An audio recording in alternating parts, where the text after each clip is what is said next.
மக்களே, நம்மளுடைய பக்கத்து ஸ்டேட்டான கர்நாடகா, அதுவும் குறிப்பா பெங்களூர்ல உச்சகட்ட மழை பேஞ்சு தள்ளுது. இங்கெல்லாம் வெயில்ல வாடிக்கிட்டு வெளியே போக முடியாம தவிச்சிட்டு இருக்கோம் நம்ம. ஆனா அங்க உச்சகட்ட மழை, சாதாரண மழைலாம் கிடையாது. ஆளுங்கட்டி மழை. ஆளுங்கட்டி மழைன்னா பல பேருக்கு என்னன்னே தெரியாது. எனக்கே இந்த சிவகார்த்திகேயனோட படம் பார்த்ததுக்கு அப்புறம் தான் அந்த மான் கராத்தே படத்துல ஆளுங்கட்டி மழை பெய்யும்னு அந்த லெட்டர்ல வரல. அப்பதான் இது இப்படிலாம் இருக்கானே எனக்கு தெரிய வரும். அந்த சம்பவம் பக்கத்து ஸ்டேட்ல நடக்கிறத பார்க்கும்போது ஆச்சரியமா இருக்கு. அதுல ஏகப்பட்ட பாதிப்புகளும் உண்டாயிருக்குது. இன்னொரு பக்கம் வரலாற்றில் ஒரு புதிய ஒரு இடமா வந்திருக்குது. அப்படிலாம் நடந்திருக்கிறது தான் இந்த வீடியோல பார்க்க போறோம். சேனலுக்கு புதுசா இருந்தீங்கன்னா மறக்காம சப்ஸ்கிரைப் பண்ணிருங்க. வீடியோக்கு ஒரு லைக்கும் ஐப்பும் கண்டிப்பா கொடுத்துடணும். நிறைய பேர் ஃபேஸ்புக்ல ஃபாலோ பண்ணாம, யூடியூப்ல சப்ஸ்கிரைப் பண்ணாம நிறைய பேர் வீடியோவை பார்க்குறீங்க. அதை மட்டும் கொஞ்சம் பண்ணிட்டு பார்த்தா எனக்கும் உதவியா இருக்கும் இல்லையா? அதையும் நீங்க பண்ணிருங்க. இப்போ கண்டென்ட்டுக்குள்ள போயிடலாம்.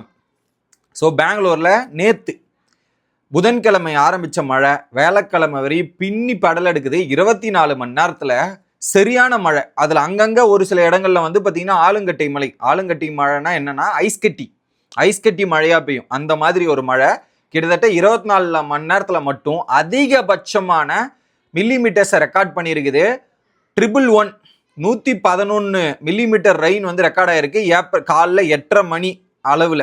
இதுதான் ஹையஸ்ட் பெங்களூர்ல இது வரைக்கும் பேஞ்ச மழையிலே இதுதான் ஹையஸ்ட் அப்படின்ற ஒரு ரெக்கார்டு வந்திருக்கு. இதுக்கு முன்னாடி ஹையஸ்ட் எவ்வளோன்னு பாத்தீங்கன்னா 108.6 மில்லிமீட்டர்.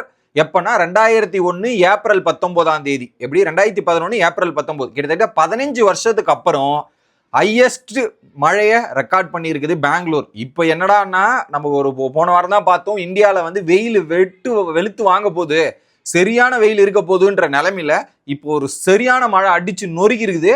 சாதாரண மழைலாம் இல்லை, கிழிச்சிட்டாங்க. அதுல குறிப்பா இந்த மழை பேஞ்சதுல ஸோ பெங்களூரை பத்தி உங்களுக்கு தெரியும், கொஞ்சம் ஆல்ரெடி டிராஃபிக் இதெல்லாம் இருக்கிற ஏரியா தான். இந்த மழையினால ஏகப்பட்ட பாதிப்புகள் உருவாயிருக்குது. மெட்ரோ ஸ்டேஷனா இருக்கட்டும், MG road, Mahatma Gandhi road அப்படின்ற மாதிரி ரோடு இருக்கு.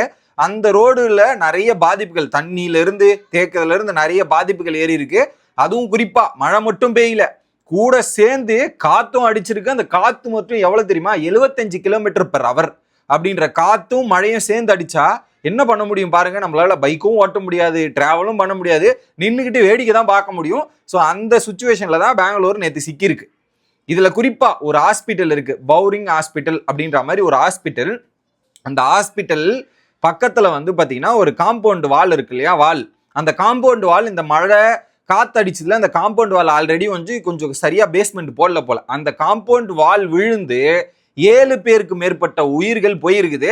ஒரு 9 பேருக்கு மேல இன்ஜுரி ஆயிருக்கிறாங்க அப்படின்ற தகவல் அதிர்ச்சியை உண்டாக்குது.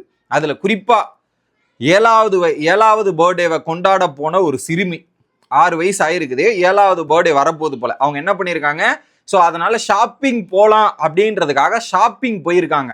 ஷாப்பிங் போற இடத்துல தான் இந்த ஒரு சம்பவம் நடந்து அந்த சிறுமியை இறந்து போயிருக்காங்க. பாருங்க, சந்தோஷமா போய் செலிப்ரேட் பண்ணலான்னு போன ஒரு குழந்தைக்கு ஏற்பட்ட நிலைமையை பார்த்தீங்களா? இதுல 7 பேர் இறந்து போய் 9 பேர் இன்ஜூரியா. அதுல 2 பேர் கேரளாவை சேர்ந்த நபர். எப்படி கேரளால இருந்து வந்த நபர் 2 பேர், அதுல இது ஒரு குழந்தை, மிச்சம் 4 பேர். இந்த ஒரு இன்சிடென்ட் நடந்ததுக்கு அப்புறம் அதுல மீட்பு பணி தீவிரமா மீட்க ட்ரை பண்ணியிருக்காங்க. பட் அதுங்காட்டி மழை இது எல்லாமே நேச்சுரல் டிசாஸ்டர்ன்றதால ஒண்ணுமே பண்ண முடியல. அந்த சுச்சுவேஷன்லாம் மீறி அங்க மீட்டிருக்காங்க. 9 பேர் இன்ஜுரி.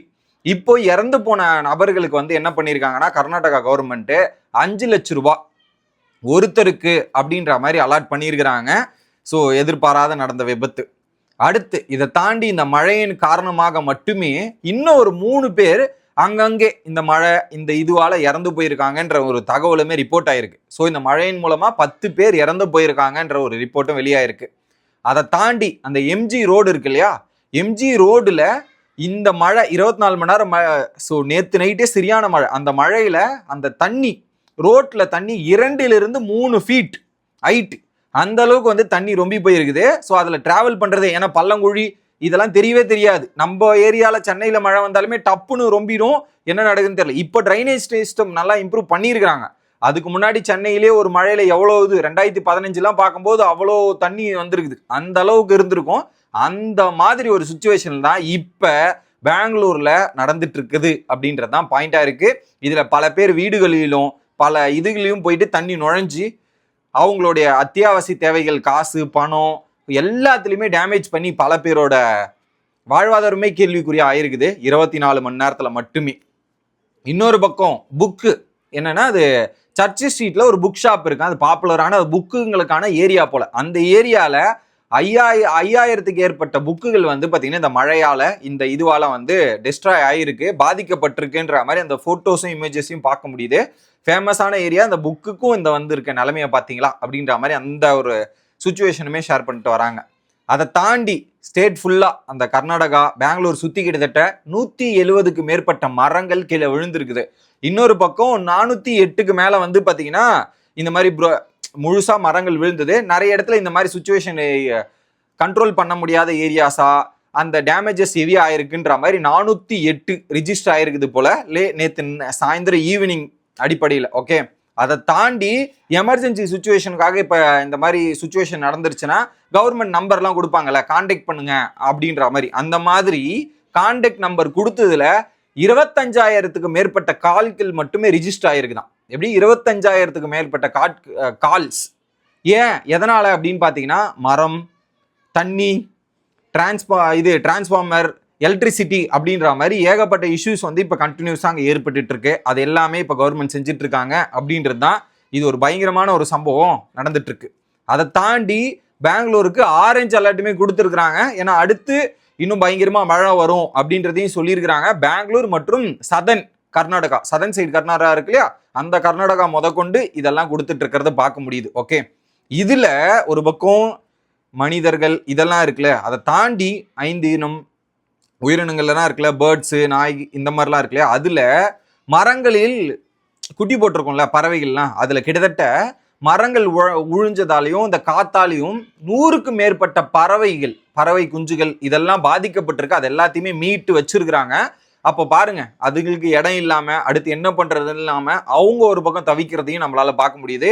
அந்த விஷுவல்ஸுமே சோசியல் மீடியால நிறைய நம்மளால பார்க்க முடிஞ்சு. இந்த ஒரு சம்பவம் நடந்துட்டு இருக்குது. ஓகே, இதுல கிட்டத்தட்ட ஆளுங்கட்டி மழை இப்பதான் ஃபர்ஸ்ட் டைம் பெங்களூர்ல பெய்யுதான்னு கேட்டீங்கன்னா இல்ல, இது 3வது வாட்டி. இதுக்கு முன்னாடி வந்து மே 2022 ஒரு வாட்டி பேஞ்சிருக்கு. அந்த அளவுக்கு பெரிய இம்பாக்ட் இல்லை, அது லைட்டா. அதை தாண்டி ஜனவரி 2023 ஒரு வாட்டி பேஞ்சிருக்குது, அதுவும் லைட் இம்பாக்ட் தான். ஆனா இப்போ பேஞ்சிருக்கிறது பயங்கரமான இம்பாக்ட், வேற மாதிரி. இதுல பல பேர் என்ன பண்ணிருக்காங்கன்னா, அந்த மழை பெஞ்ச உடனே நம்ம புதுசா, நான்லாம் பார்த்தது இல்ல, புதுசா அந்த மழை பெய்யும் போது அது ஒரு இன்ட்ரெஸ்டிங்கா இருக்கும். நார்மல் தண்ணியில பெய்யறதும் அது கட்டியா பெய்யும் போது அதுல போய் நிறைய பேர் விளையாடுற ஃபுட்டேஜஸும் குழந்தைகள் என்ஜாய் பண்றதையும் நம்மளால பார்க்க முடிஞ்சு. ஏன்னா அது புதுசா பாக்குறோம். இதை மாதிரி ஃபாரின்ல பார்ப்போம் இல்லையா, இந்தியால நடக்கிறது ரேர். அந்த ரேரை நிறைய பேர் என்ஜாய் பண்ணதையும் பார்க்க முடியுது. இதனால் நிறைய மரங்கள் விழுந்து போக்குவரத்து, நிறைய பேருடைய வாகனங்கள் இதெல்லாமே பாதிப்புக்கு உள்ளாகி இருக்குது. நிறைய பேருடைய வீடுகளில் தண்ணி பூந்து அவங்களோட அத்தியாவசியங்கள் அடிபட்டு இருக்கு. இதெல்லாமே மீட்பு பணியை வச்சு தீவிரமா நடவடிக்கை எடுத்துட்டு இருக்காங்க. இன்னொரு பக்கம் ஒரு பெரிய எச்சரிக்கை என்ன கொடுத்துருக்காங்கன்னா, அடுத்த 2 நாளைகளுக்கு 30ல இருந்து 40 கிலோமீட்டர் வரையுமே விண்டுடைய தாக்கம், காற்று வந்து இன்னும் பயங்கரமா வீசும் அப்படின்ற ஒரு எச்சரிக்கையும் கொடுத்துருக்காங்க. தயவு செய்து யாரா இருந்தாலும் வண்டி இது எல்லாமே வந்து பாத்தீங்கன்னா மரம் இருக்கிற ஏரியால நிறுத்தி வைக்காதீங்க, உங்களுடைய சேஃப்டியை பார்த்து நிறுத்தி வச்சுக்கோங்க அப்படின்ற மாதிரி எச்சரிக்கையும் விடுக்கப்பட்டிருக்குது. ஸோ இதை பத்தி நீங்க என்ன நினைக்கிறீங்க அப்படின்றத கமெண்ட் செக்ஷன்ல சொல்லுங்க. இன்னொரு வீடியோவில் வந்து சந்திக்கிறேன். Bye guys.